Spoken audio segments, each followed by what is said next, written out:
Bonjour, je suis Jean-Rémy Massery, cofondateur du studio Brand Brothers. Je m'occupe du développement et de la stratégie.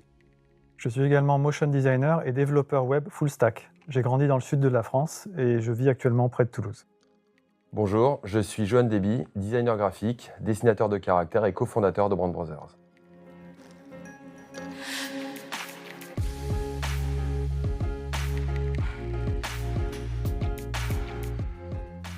Je vis à Paris et j'ai grandi en banlieue parisienne dans le Val d'Oise. Je me suis formé seul, en autodidacte après des études en géographie et aménagement du territoire. J'ai toujours exercé une fascination pour le dessin de caractères et les logos. J'ai découvert sur le tard, autour de mes 20 ans, que ma passion pouvait déboucher sur un métier. J'ai alors commencé à dévaliser les rayons design des enseignes culturelles et à m'exercer sur l'ordinateur de mes parents.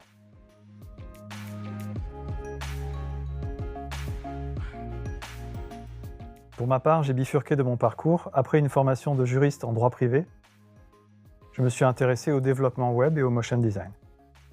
J'ai commencé à me former en ligne à l'aide de formations gratuites il y a bientôt 20 ans.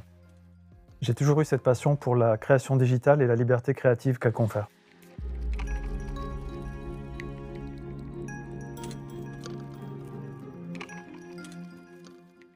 Avant de se lancer ensemble, on a tous les deux travaillé de notre côté en freelance. J'ai commencé avec mon propre site internet, codé par un ami du lycée. J'ai pu présenter mes premiers travaux et solliciter mon réseau de proches pour me faire connaître. Ensuite, en 2010, on a lancé notre studio de design, Brand Brothers.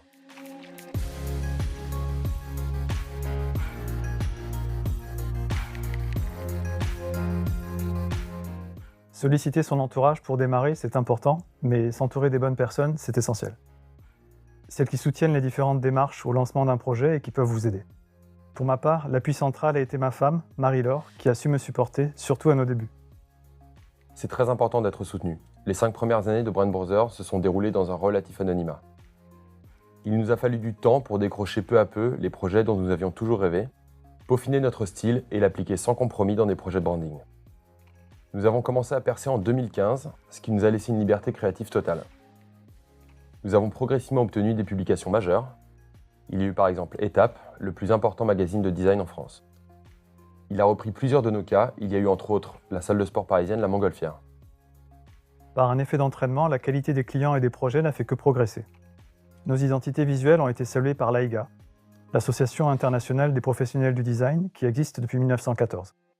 Aujourd'hui, nous avons près de 250 publications de nos travaux. C'est un relais qui nous aide beaucoup. Nous n'avons pas cherché à attirer les clients célèbres. Pour nous, le succès, c'était d'avoir le luxe de pouvoir choisir les clients avec lesquels travailler. Par conviction, nous nous tournons vers des secteurs peu contaminés par le design graphique et la typographie. Des entreprises de petite et moyenne taille, dans les transports, la technologie, l'industrie ou les services. En général, la moitié de nos clients arrivent par notre site et la visibilité de notre travail, l'autre moitié par recommandation.